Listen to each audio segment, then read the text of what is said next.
connaît un succès international. C'est d'ailleurs une des marques qui a le plus d'amateurs automobiles. Maintenant, Mini documente tous les clubs et tous les événements auxquels ces amateurs font partie sur leur site web mini.ca. Aujourd'hui, nous allons revoir la Mini Countryman, qui est certainement la Mini qui est la plus grosse et la plus capable hors route de toute la gamme de modèles Mini. La Countryman se distingue avec une garde au sol beaucoup plus élevée que les autres modèles de Mini. On a aussi des contours de roues ici qui sont en plastique, qui vont lui donner un look un peu plus off-road. On a un capot qui vient se dessiner autour des phares. C'est assez spécial à voir se lever, puisqu'il n'y a aucun autre modèle qui font des capots de ce genre. La grille en avant, vous allez voir un S assez proéminent, une belle grille noire encore cerclée de trombe et une jupe de bas de caisse qui donne un look assez sportif.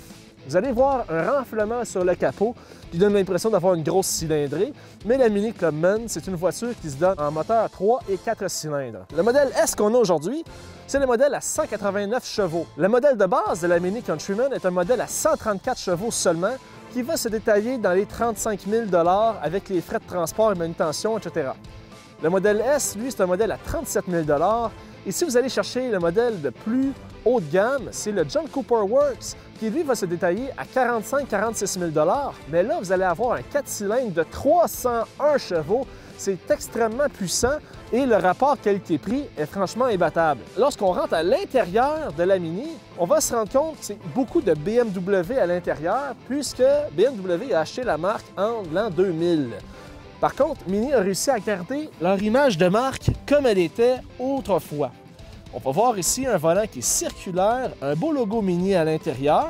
Aussi, on va avoir des cadrans en 3 dimensions, donc les cadrans bougent avec le volant. À l'intérieur, vous allez remarquer des boutons ici, des gâchettes qui sont très spéciales, ça offre un look que vous ne verrez pas ailleurs. Et puis, pour démarrer la voiture, c'est vraiment une gâchette comme dans un avion, c'est très agréable. Et puis, le son du moteur est excellent. La console centrale au milieu va avoir des couleurs qui vont changer.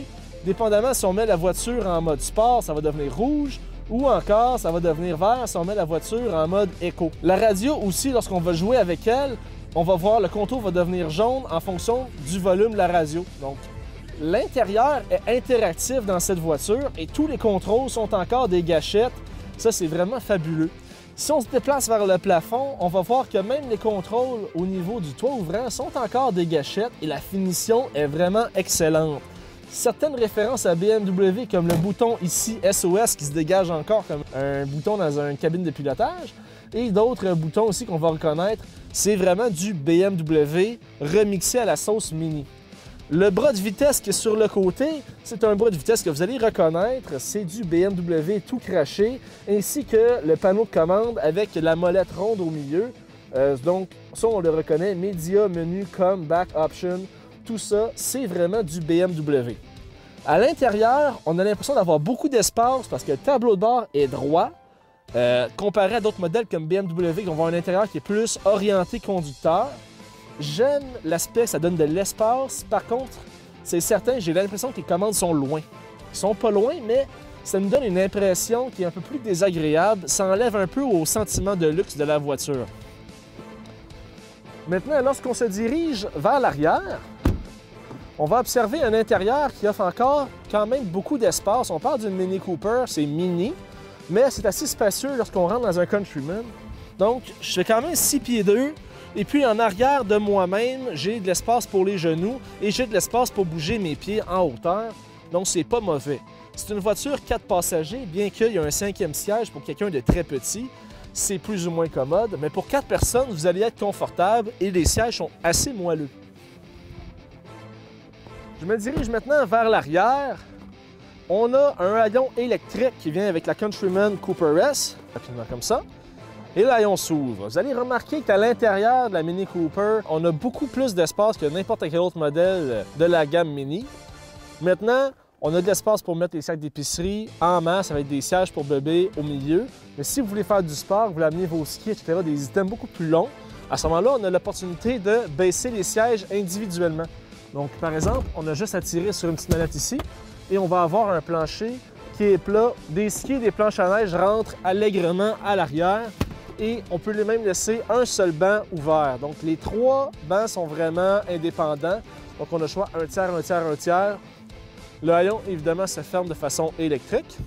Et vous pouvez voir à l'arrière qu'on a les détecteurs pour le reculon, donc voir s'il y a des objets dans notre environnement. Et aussi, on a un beau système d'échappement à 2 embouts qui est très agressif. Et on va le voir dans l'essai routier, lorsqu'on met la voiture en mode sport, le son change réellement, donc c'est pas illusoire. Passons maintenant par un essai routier.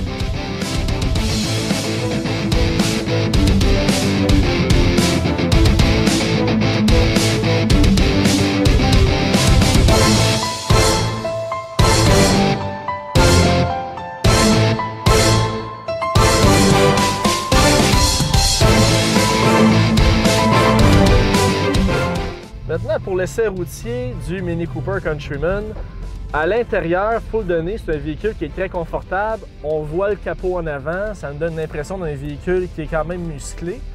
Puis on a aussi un bon son de moteur. Là, la voiture est en mode régulier, donc en mode confort. On n'entend pas beaucoup de son de l'échappement, puis c'est correct comme ça, c'est ce qu'on s'attend. Les cadrans sont faciles à lire, quoique j'aurais aimé ça voir la vitesse de façon digitale. Probablement que ça peut être configuré, mais somme toute, c'est design, mais peut-être pas les meilleurs pour la lecture facile. Au point de vue des sièges, les sièges nous supportent bien. Ça, c'est pas un problème du tout. C'est des bons baquets, sont moelleux. On est confortable dedans. Contrairement à certaines BMW où le siège peut se refermer sur vous pour un aspect plus sport, lui ici, le siège ne fait pas ça. Par contre, j'ai une boule lombaire, donc pour les longs trajets, ça peut devenir très confortable. La température est contrôlée automatiquement et puis on a un écran qui, au centre, a des parois rectangulaires et des côtés circulaires. C'est pas méchant, mais en haut de ça, on a un trou qui devient inutile parce qu'on vient de rentrer un rectangle dans un cercle. Moi, je me dis qu'à l'avenir, ce qui devrait être fait, c'est vraiment un écran qui ferait tout le cercle au centre de la console.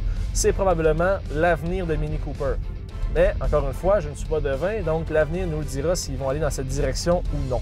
Si on monte, ici, on a les contrôles pour la conduite. Donc, si on met la voiture en mode sport, on entend tout de suite l'échappement beaucoup plus fort, beaucoup plus agressif. Donc, c'est non négligeable, c'est agréable. Pour une fois, quand on change les modes, puis ça c'est pareil chez BMW, quand on change les modes de conduite, on a vraiment des items qui changent. Les paramètres ne sont pas les mêmes et ça se sent. Il y en a d'autres qui ça va juste changer la couleur de l'intérieur puis ça se limite. Ici, on a vraiment un changement au niveau du comportement du véhicule. Ça, c'est très agréable. L'écran au centre est tactile et peut être aussi utilisé avec la petite molette à la base du volant si vous ne voulez pas faire de traces de doigts dedans. C'est très réactif. C'est pas la plus simple que j'ai vue pour dire quand on conduit, c'est pas extrêmement simple. Il faut viser beaucoup avec nos doigts pour atteindre ce qu'on veut. Donc ça, c'est peut-être le point négatif. On a toujours des concessions à faire entre le design et l'utilité. Ça, c'en est une. Et les boutons, pour ce qui est du reste de la console, les boutons pour changer la radio et tout ça, sont un peu hors de notre angle de vue. Ils sont quand même petits, mais encore une fois, c'est pour des raisons de design que c'est comme ça. À l'intérieur, on a une belle luminosité. Il faut donner qu'on a quand même 2 toits ouvrants dans la voiture, ce qui est excellent. Et le volant d'une belle dimension aussi. Donc franchement, c'est tous des items qui font en sorte que l'expérience de conduite est très agréable.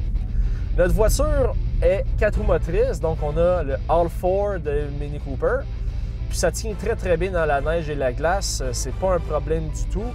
Même qu'il y a possibilité d'avoir un peu de plaisir. Si vous mettez à off le système de traction, de contrôle de traction, à ce moment-là, vous êtes capable de jouer un peu avec l'arrière du véhicule. Ça va vous rappeler, bien entendu, je ne le répéterai pas assez, le comportement d'une BMW. Donc là-dessus, c'est des bonnes composantes. Je trouve que les boutons sur le volant sont un peu bon marché. Ils font la job, ils sont bien positionnés, c'est pas un problème, mais quand on les touche, c'est en plastique, un petit plastique dur. Donc ça, c'est pas excellent à mon goût. Par contre, les prises en haut sont belles, sont grosses, c'est loin d'être désagréable.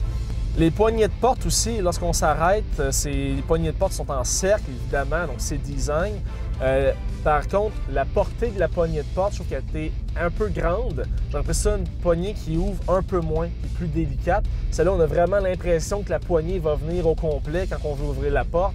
Donc, c'est certains petits items comme ça qui vous rappellent que c'est pas une BMW, ça coûte moins cher, mais la nature est là. Les origines sont là quand même.